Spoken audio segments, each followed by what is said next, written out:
ఏ దేశంలో లేదు మనలో ఉన్నట్టు. I don't care. ఒకవేళ ఉగ్రవాదులకి మనకే సంబంధించింది అది.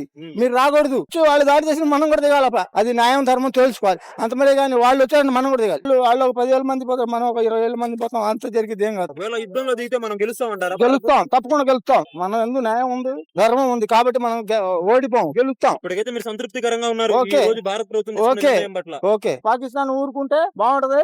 ఉగ్రవాది స్థావరాలని టార్గెట్ చేసి వాళ్ళనే కాల్చాలి. వేరే వాళ్ళని బయట వాళ్ళ జోలికి వెళ్ళకూడదు మనం. అది మన న్యాయం, ధర్మం. ఇండియా కూడా అలానే వెళ్ళింది మీరు చెప్పినట్టుగానే. అదా అలాగే జరగాలి, కానీ తప్పు జరగకూడదు. మనం ఏం తప్పు చేయకూడదు. వాళ్ళు చేశారు, మనం చేయకూడదు. మనకి న్యాయం ఉంది, మనలో ధర్మం ఉంది.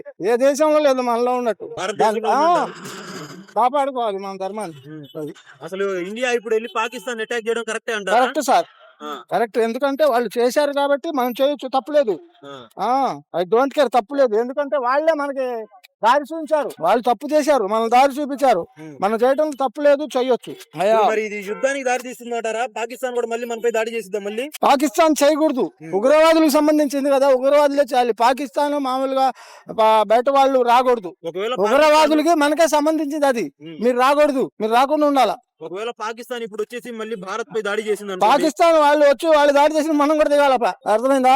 వాళ్ళు దిగినప్పుడు మనం కూడా దిగాలి. ఇప్పుడు టెర్రరిస్టులకు మనకు కాబట్టి, వాళ్ళకి మనకి జరుగుతుంది కాబట్టి అది న్యాయం ధర్మం తెలుసుకోవాలి. అంత మరి కానీ వాళ్ళు వచ్చారంటే మనం కూడా దిగాలి. అర్థమైందా? ఎందుకంటే వాళ్ళు మానవత్వంగా ఉండాలి. ఉండపోతే మనం కూడా రెచ్చిపోవాలి, అంతే.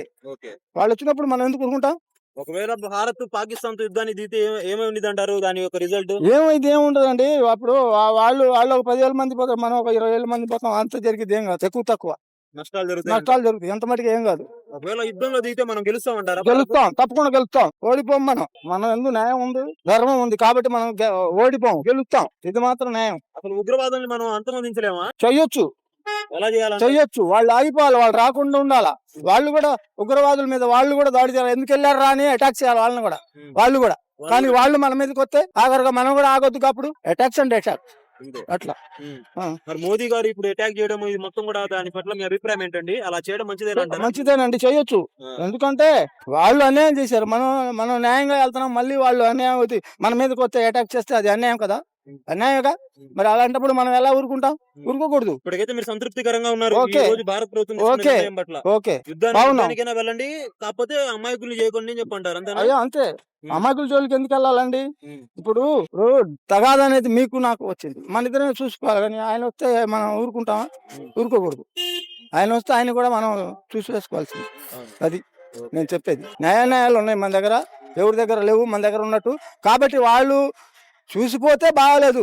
వాళ్ళే మరి వాళ్ళు వచ్చి వాళ్ళకి చెప్తే బాగుంటది. కానీ మనం చెప్పడానికి లేదు. వాళ్ళు మనకు చెప్పినప్పుడు అది జరిగిపోయింది. అవును, ఏమయ్యా మీరు వచ్చారు ఏంది అనేసి మనం అంటాం. అయ్యా మా వాళ్ళని చంపుతున్నారు, మీరు అంటారు అయ్యా మా వాళ్ళని చంపారుగా అని వాళ్ళు అంటారు. అలాగే జరిగిపోతుంది. ఇప్పటికైతే 25 మందిని చంపారు కదా, వాళ్ళకి న్యాయం చేసినట్టేనా? చేసినట్టేగా మరి, చేసినట్టేనా? ఓకే, ఇంకా న్యాయం చేయాల్సిందా? చేసినట్టే. కానీ ఇప్పుడు పాకిస్తాన్ ఊరుకుంటే బాగుంటది, వాళ్ళు వస్తే అన్యాయం జరిగిపోతుంది.